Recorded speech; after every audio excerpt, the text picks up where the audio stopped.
Okay, son, I think it's time. I have a gift for you. Oh my god, is it the hardcover copy of the latest encyclopedia?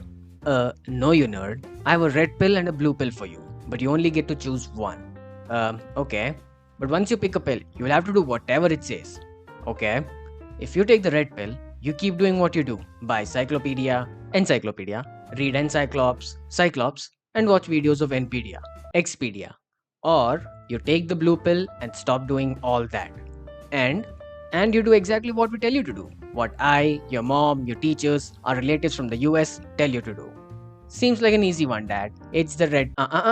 Choose wisely, my son. If you pick the red pill, you will end up being happy, a loser. Dad, I thought you said I had a choice. Of course you do.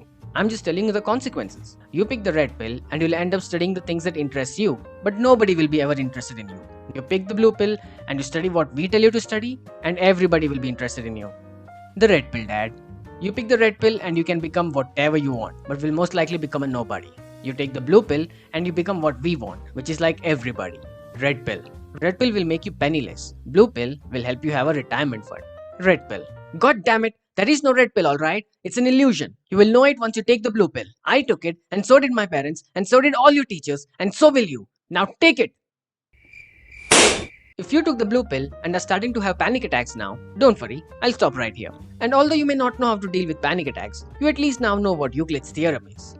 Here's how our education system is today. Imagine you like Arijit Singh, but were forced to buy 2 tickets to the Coldplay concert because the girl you like asked for it. And then she said thanks, snatched them away from you, and went to the concert with her boyfriend while I want something just like this played in the background. Okay, so this might sound a little close to home, but that's what it's like.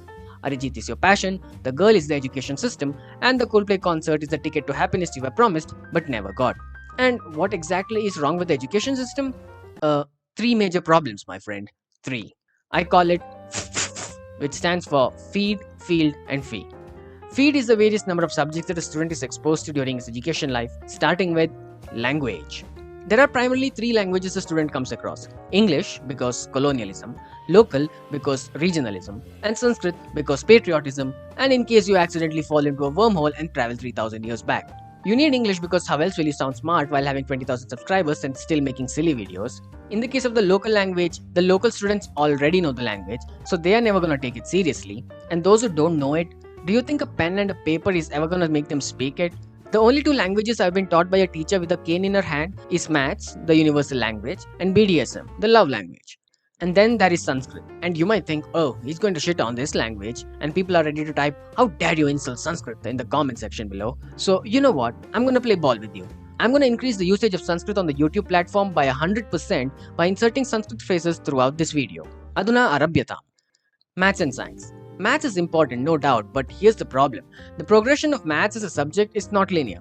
Let me explain this visually. In primary school, we were all taught basic computation, addition, subtraction, and the likes. So the monkey brain inside me went, yeah, sure, 1 stick plus 1 stick is 2 sticks.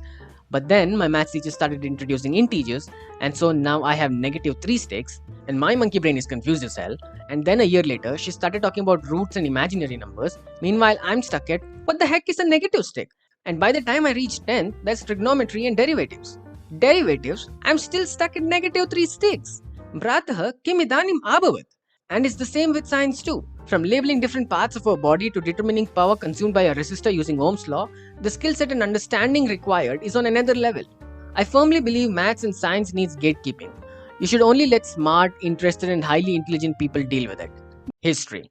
History is that hidden gem that no student appreciates until he graduates and starts listening to banger podcasts on how the Roman Empire fell. Shout out to Hardcore History for changing my life. The problem with this subject is that neither the god-awful school textbooks make them sound interesting, and nor do the teachers. Instead, they make you memorize the years and names of the battles they fought. Hey, I may not remember why the Battle of Panipat took place, but I sure know that there were 3 of them. Aham Devam Shapet. This subject has so much potential, but nobody gives a damn. Sports, arts, and music.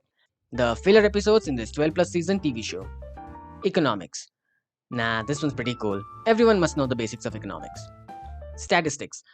Can be summed up in 6 concepts: mean, median, mode, deviation, correlation, and sampling. There, I just saved you years of pointless lecture. You can thank me later. Geography. Thanks, now I know what a metamorphic rock is. To be honest, it's not the fault of geography that it makes you teach different types of rocks. It's the fault of the system. Instead of teaching us the basics of everything and then letting us choose the subjects of our choice, we are forced to learn the subjects of their choice. And that's just the half of it. Where is conceptual learning? Where is decision making? Where is problem solving, critical thinking, and creative writing? Oh, that's right. It's for the all prestigious Olympiad exams. The one exam that we needed and they made it voluntary. Next up, field. Everybody asks you what is your rank, but nobody asks you what did you learn. The education field is set up in such a way that it's a passing machine.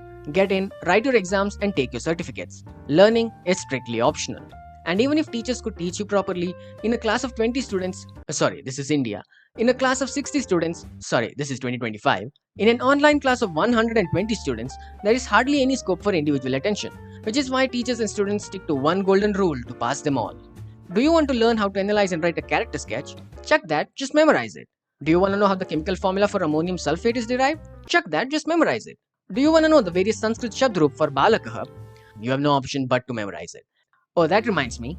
Chiram gatam yat aham samskrite kinchita bhashi. And then there's the ever prevailing three streams of education: science, commerce, and arts. We have had two ICC tournament wins, an influencer epidemic, and teenagers with successful startups, but people will still go, Beta, science le lo. Science mein bahut scope hai. What if I only want to become a coder or a writer? Okay, not that, or a coder. The books, the system, and the mindset is still 10 years behind. Here are the fastest things growing and updating in India. Number 1, taking offense at jokes. Number 2, the GDP. Then somewhere in the middle, the infrastructure. Then our judicial system. And finally, somewhere at the back end, our education system.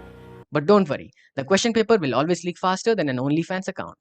You might ask, what about the teachers? Are they any good? No, they don't know how to teach, and the 2 weeks orientation course they have is barely put to practice. And no, having a BA or B.Ed qualification does not automatically make them a great teacher. The contractual teachers are worried about where the next paycheck is coming from, while the permanent teachers have no incentive to work. Even if they have an incentive, it is only to get promoted to higher divisions to get a higher salary. A teacher in primary school who hasn't been promoted is because he's either working in a government school or is a pedophile. And when they are not teaching, they are involved in admin work, inspections, elections, census, admissions, and invigilations. And this is all on top of the fatherless behaviors you kids bring to class. This system is against teachers and students alike. Who is it for then? Fee. A few decades back it was Bacche Padhao. Now it's Bacche Ghusao. And it doesn't matter what, as long as the center has the words boards, NEET, CA, MBA in it, parents will enroll the kids no matter what. Byju's might have been a scam, but at least they got one thing right. They knew that the target audience of a child's education is not the child, but his parents. Convince them that their 9-year-old kid cannot do basic calculus and they shall forever be your customer. Here's the product shelf life of a few selling commodities. Cinepolis is a few hours, Pepsi is a few months, iPhone is a few years, while a student, at least a decade if you catch them young and healthy. And what about teachers? Along with low salary in many private schools, they have to sometimes pay a lump sum amount first to get a job. So you're technically paying for your own job for the first few years. So where does this money go? To the businessmen who own it. Yes, education and hospitals are the two best businesses we have, and Elon Musk and Jack Ma can kiss these politicians as who own them. So how do you change the system? How do you change the field and the fee? Well, for that we need politicians who are products of a good education system, for which we need a good education system, for which we need politicians who are products of a good education system, for which we need a good education system, for which we need politicians who are products of a good education system, for which we need a good education system. India has been in this coma for years. Maybe you can wake it up? Oh wait, I forgot. You've already been fed the blue pill.